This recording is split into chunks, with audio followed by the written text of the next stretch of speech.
तो आदि आदि काफी नियम बताए गए हैं और श्रोताओं के लिए भी नियम बताए गए हैं। अब सुनने वालों के लिए नियम है, इस नियम से आप कथा सुने। आज कैसे भी आए अच्छी बात है, चल गया, भगवान सब माफ करते हैं। कल से आप कथा सुनने के लिए आए तो नियम से, किस नियम से, ये ध्यान से सुने और समझे।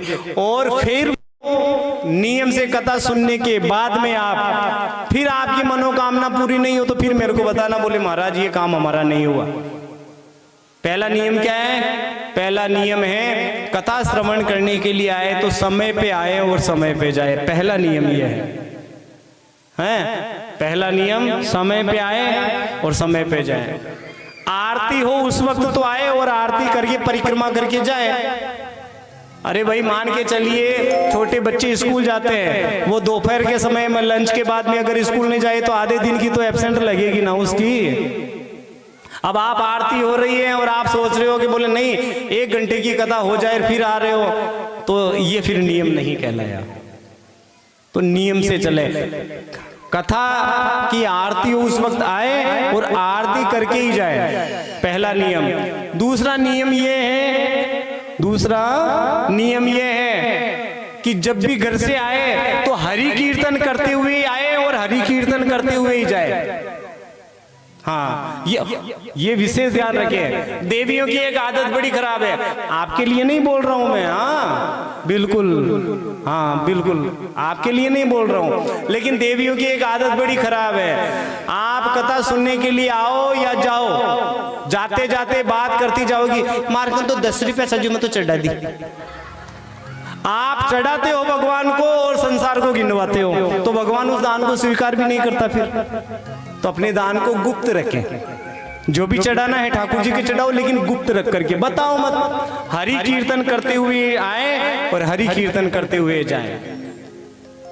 तीसरा नियम, अगर आपकी कोई विशेष कामना हो भागवत के सामने तो तीसरा नियम यह कहता है कि घर के जब भी सोए तो आप भूमि के ऊपर शयन करें, जमीन पे सोए। और तख्त वगैरह हो तो तख्त पे शयन कर सकते हैं, चारपाई के ऊपर शयन नहीं करें। चौथा नियम यह है सात्विक भोजन करें, लहसुन और प्याज का त्याग करें,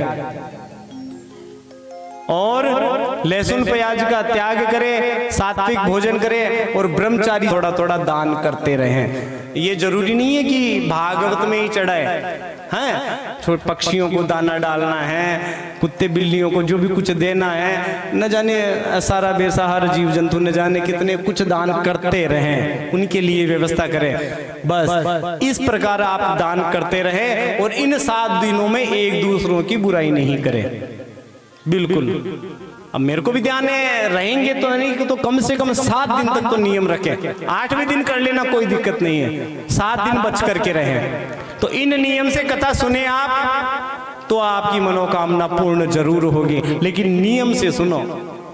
अब आप नियम से सुनना नहीं चाहोगे तो फिर ये बात है, फिर इसमें भगवान का कोई दोष नहीं है। आप मान करके चले अपने रिश्तेदार को मोबाइल नंबर पे मिलाओ और अपने रिश्तेदार को फोन करोगे तो उसके नंबर मिलाओगे तो घंटी तो उसी के पास जाएगी, और गलत नंबर पे मिलाओगे तो फिर फोन मिलेगा ही नहीं। तो उसी प्रकार आप भगवान की शरण में भी आ गए। भागवत कह रही भी है कि आपकी सर्व मनोकामना पूर्ण करूंगा मैं, यह साक्षात भगवान श्री कृष्ण कह रहे हैं।